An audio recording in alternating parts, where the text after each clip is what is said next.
আসসালামু আলাইকুম রহমতুল্লাহ। প্রিয় দর্শক, আপনারা দেখতেছেন চা বাগান। এই চা বাগানে হচ্ছে পাতি তুলতেছে। যারা বাগানে কাজ করে ওনারা পাতি তোলে। খুবই চমৎকার একটা দৃশ্য।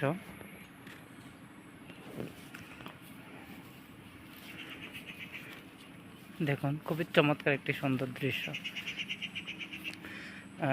এগুলো সম্ভবত ওনাদের জিনিসপত্র। এই ওনারা খুবই সুন্দরভাবে, যে একজন হচ্ছে হাত দিয়ে পাতি তোলে, হাত দিয়ে, এই যে দেখাচ্ছি, আর একজন হচ্ছে কাছে দিয়ে তোলে। উনি আমার মোটামুটি একটু কাছে আছে, যার জন্য একটু দেখানো যায়। একটা জিনিস আমি লক্ষ্য করেছি, চা বাগানের যে চা পাতা যে গাছ, গাছের মাঝে হচ্ছে কিছু কিছু পাতা একটু লালচে দেখা যাচ্ছে। তো আমি এখানে একজন বাগানেই থাকে এমন একজনকে আমি একটু প্রশ্ন করতে চাই, যে পাতাগুলা হচ্ছে কেন লাল, এটা একটু জানতে চাই ওনার কাছে। দেখে আমরা শুনবো এখন। আপনারা দেখতে পাচ্ছেন ওনার নাম হচ্ছে, আপনার নাম কি? আব্দুল জলিল। আব্দুল জলিল। উনি আপনি কি বাগানেই থাকেন? হ্যাঁ, বাগানে। বাসা কোন জায়গায় আপনার? বাসা গাজীপুর বাগানে, গাজীপুর চা বাগান। বাগানে না? হ্যাঁ। আচ্ছা, আমাদেরকে কি একটু বলবেন যে যে পাতাগুলা যে লাল, এগুলো পাতা হচ্ছে যেমন এখানে সবুজ। হ্যাঁ হ্যাঁ এখানে যখন আমরা সার দেই, হ্যাঁ হ্যাঁ, সারে বেশি যখন অর্ধেক যখন এটা কম পড়ে, আর এটা যদি সবসময় তো মানুষে একরকম দিতে পারে না, হ্যাঁ হ্যাঁ, একসময় সার পড়ে যায় অন্যটা বেশি, এই জন্য সারগুলো লাল হয়ে যায় এবং পাতাগুলো লাল হয়ে যায়। এ কারণে আমি যেটুকু জানি সেটুকু বললাম। তো প্রিয় দর্শক, আপনারা জানলেন যে আসলে পাতি লাল হওয়ার কারণ কি, পাতা লাল হওয়ার কারণ কি। তো আমরা একটু ওইদিকে যাব। আসলে দেখেন, এইদিকে অনেক মানুষ, আমি একটু জুম করে দেখাচ্ছি আপনাদেরকে। হ্যাঁ, ওই যে দেখতে পাচ্ছেন, অনেকেই কাজ করে এখানে। এখানে আমি জুম করে দেখালাম, অনেকে কাজ করে।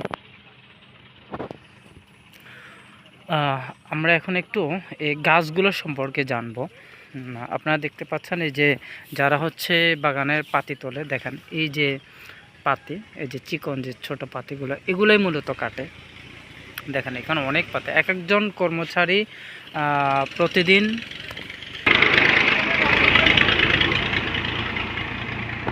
আপনারা দেখেছেন যে ট্রাকে করে, মানে ট্রলিতে করে যে পাতাগুলো গিয়েছে, ওনারা হচ্ছে কেটে দেয়, হাত দিয়ে তোলার পরে হচ্ছে আপনার এই পাতাগুলো নিয়ে যায়। তো আমি এখন একটু এই গাছগুলোর সম্পর্কে জানবো। এই গাছগুলোর বয়স কেমন হতে পারে, আমি আব্দুল জলিলের কাছে সেটা একটু জানতে চাইব। জি, আপনি বলেন এই গাছগুলোর বয়স কত হবে? এই গাছগুলোর বয়স সঠিক জানি না, এবং জানি যেটা আমার দাদা আমলো থাকতেই ছিল গাছগুলো, এবং আমার বয়স এখন 16 চলে, এবং আমার মার 2002-এ বিয়ে চলে, প্রায় 35 এবং 45-এর সমান থাকতে পারে বয়স চারাগুলো আমার আছে। তার মানে আপনি বলতে চাচ্ছেন যে এই গাছগুলো নর্মালি 40-এর কমে না বয়স, যে আপনার দাদারও এখানে কাজ করছে, এখন আপনার মাও কাজ করে, ভবিষ্যতে আপনার কি কারো চিন্তা ভাবনা আছে? না, এগুলো চিন্তা ভাবনা নাই আমার। তাই আপনি ভবিষ্যতে কি করবেন? আমি আমার গর্বিতে একজন সৈনিক হতে চাই। তাই তো, সৈনিক হতে হলে তো আপনাকে সেই অনুযায়ী কাজ করতে হবে, চলতে হবে আপনি। এবং সেই লাইনটা কিভাবে পাবেন আপনি খুঁজে? কিভাবে খুঁজে পাবো? তো আপনি কিভাবে এটা করবেন বলেন? এখন 9-এ পড়তেছি।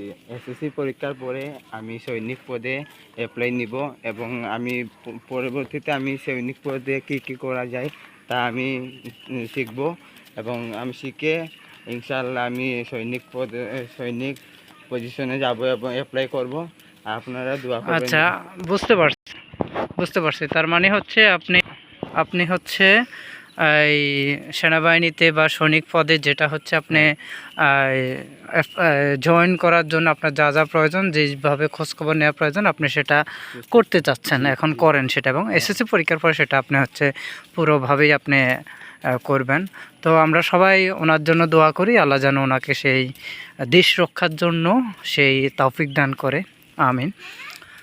তো আমি এখন প্রায় হচ্ছে আমরা যে মির্জাপুর ইস্পাহানি, এটা তো হচ্ছে হ্যাঁ ইস্পাহানি যে আমরা চা বাগান সেটা না, বাংলাদেশের মনে হয় সবচেয়ে বড় চা বাগান এইটাই। জি জি।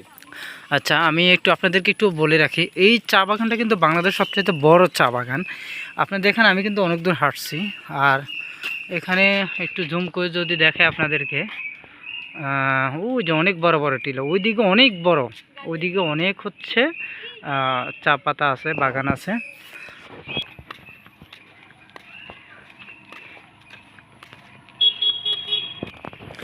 প্রিয় দর্শক, এই ইস্পাহানি মির্জাপুর চা বাগানে যদি আপনাদের আসতে হয়, আপনাদের প্রথমে আসতে হবে মৌলভীবাজার জেলা।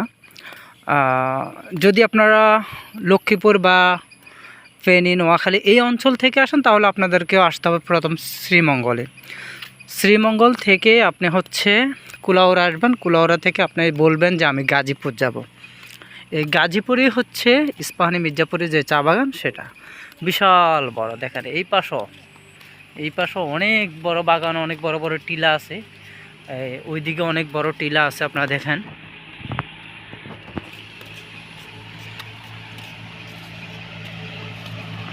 ওই যে দেখুন অনেক বড় টিলা, টিলার ওই পাশও আমি এর আগে একবার এসেছি এখানে, এর ওই পাশও হচ্ছে আপনি চা বাগান আছে, বড় টিলা আছে, বাংলো আছে। তো আজকের মতো এখানেই শেষ। ইনশাল্লাহ কোনো এক সময় কোনো একটি চা বাগানে হয়তো বা আপনাদেরকে আবারও ঘুরে দেখাতে পারবো ইনশাল্লাহ।